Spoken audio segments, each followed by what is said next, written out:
Membangun kekayaan bukan hanya tentang menghasilkan lebih banyak uang, tapi juga tentang mengembangkan kebiasaan-kebiasaan yang saling terkait dan memperkuat dampaknya.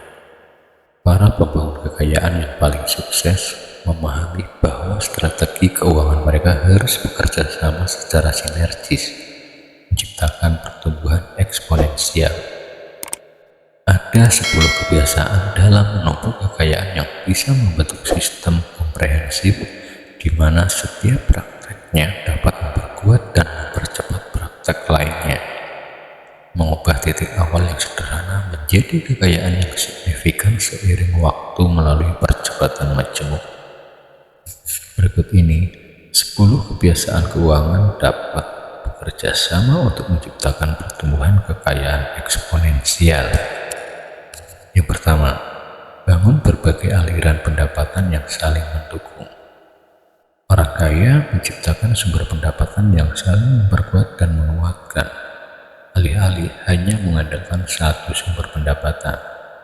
Pendapatan utama bisa mereka mendanai investasi awal yang bisa menghasilkan imbal hasil untuk menyediakan modal untuk bisnis sampingan selanjutnya, yang pada akhirnya menciptakan arus kas tambahan untuk memperoleh lebih banyak aset.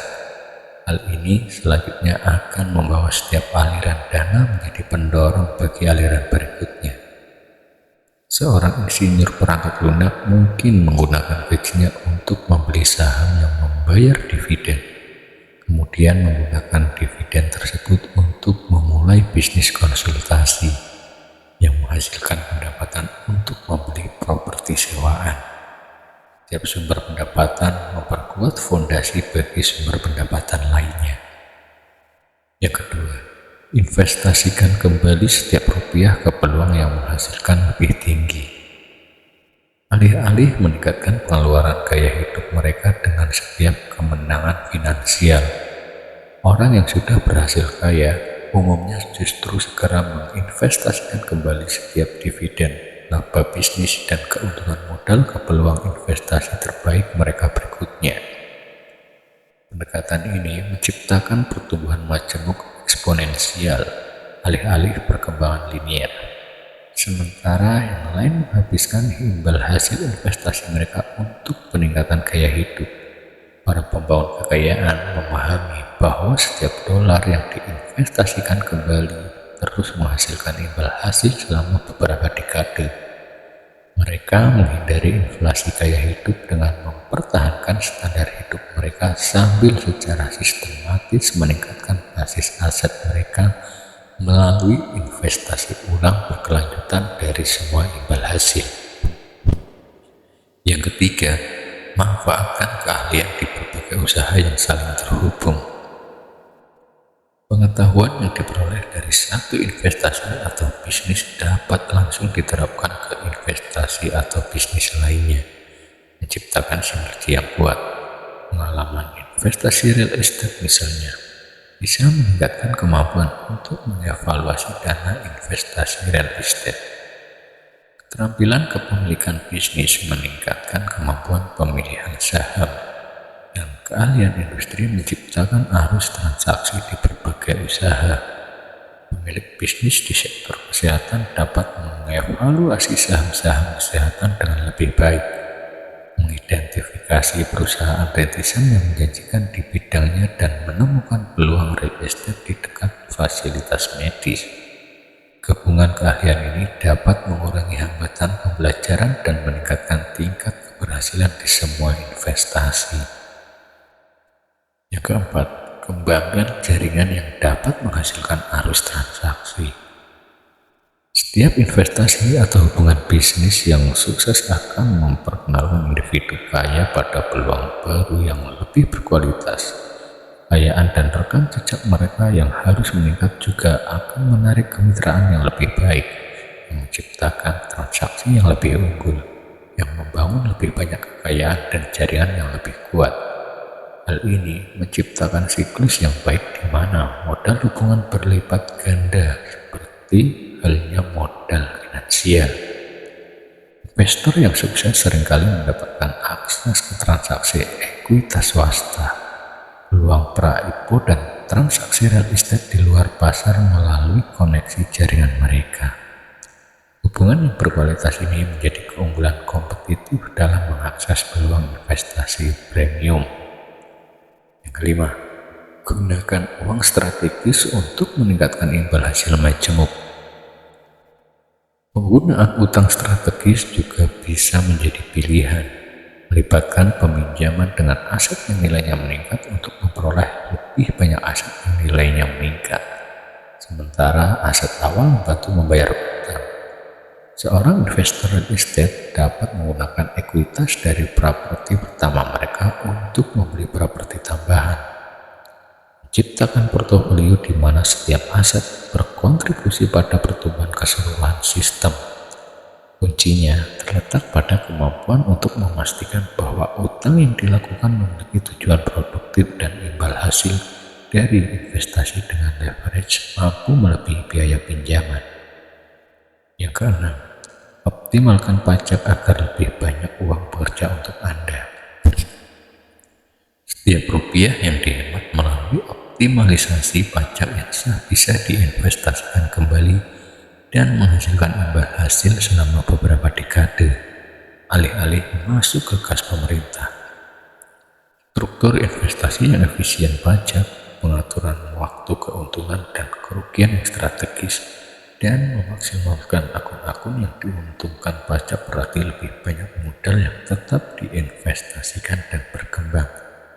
Individu kaya memahami bahwa pajak merupakan salah satu penghambat terbesar pertumbuhan majemuk, sehingga mereka bekerjasama dengan para profesional untuk menerapkan strategi yang tepat guna meminimalkan beban pajak sekaligus memaksimalkan modal investasi mereka. Yang ketujuh, tingkatkan kapasitas risiko Anda secara sistematis. Seiring waktu, individu kaya dapat mengambil risiko yang lebih besar dan terukur dengan potensi imbal hasil yang lebih tinggi seiring pertumbuhan jaring pengaman finansial mereka. Investasi konservatif di awal memberikan fondasi bagi peluang agresif di kemudian hari. Ciptakan profil imbal hasil yang disesuaikan dengan risiko yang semakin cepat. Seorang mungkin bisa memulai berinvestasi dengan reksadana indeks dan sertifikat deposito, kemudian beralih ke saham individu, real estate, dan akhirnya investasi swasta atau memulai bisnis. Basis aset yang terus berkembang akan memberikan keamanan yang dibutuhkan untuk mengejar peluang dengan potensi imbal hasil yang lebih tinggi. Yang kedelapan, ubah pendapatan yang diperoleh menjadi mesin pendapatan pasif. Setiap gaji sebagian dikonversi menjadi saham pembayar dividen, properti sewaan, atau ekuitas bisnis yang menghasilkan pendapatan tanpa memerlukan investasi waktu langsung. Pendapatan pasif ini pada akhirnya tumbuh menggantikan gaji mereka, membebaskan mereka untuk fokus pada aktivitas dengan imbal hasil yang lebih tinggi atau mengejar peluang baru. Tujuannya adalah untuk keluar dari perangkap bekerja untuk uang dengan secara sistematis membangun aset yang menghasilkan arus kas secara mandiri. Transisi dari pendapatan yang diperoleh menjadi pendapatan pasif ini merupakan perubahan dasar dalam cara kekayaan diciptakan dan dipertahankan. Yang kesembilan, ciptakan sistem yang dapat diskalakan yang tumbuh autopilot. Individu kaya banyak yang membangun bisnis, proses investasi, dan sistem pengelolaan uang yang kemudian bisa beroperasi dan tumbuh secara independen tanpa perlu keterlibatan mereka secara langsung. Mereka menciptakan prosedur standar, merekrut tim yang cakap, dan menerapkan solusi teknologi yang memungkinkan aktivitas pembangunan kekayaan mereka terus berlanjut, bahkan ketika mereka tidak secara aktif mengelolanya.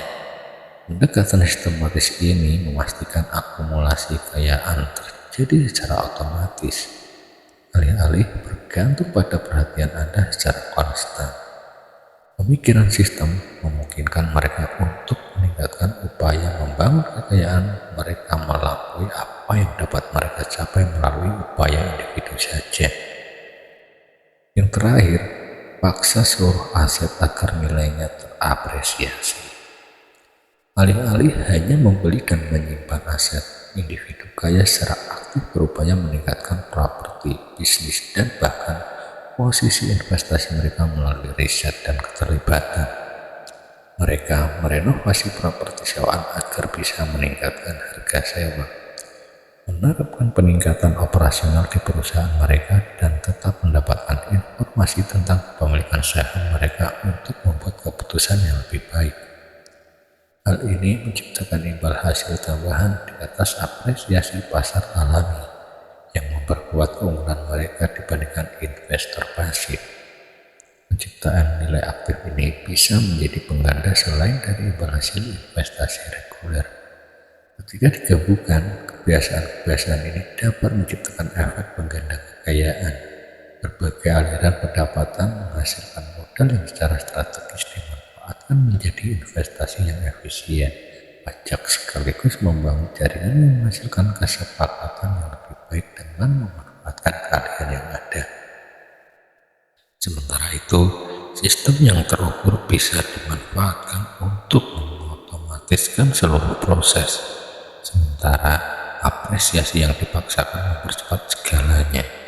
Seorang pemilik bisnis dapat menggunakan keuntungan untuk membeli properti dan menyewakannya, memanfaatkan ekuitas tersebut untuk memperoleh lebih banyak properti, mengoptimalkan perlakuan pajak melalui struktur yang tepat, membangun jaringan dengan investor lain untuk menemukan kesepakatan di luar pasar, dan secara sistematis meningkatkan setiap properti untuk meningkatkan imbal hasil.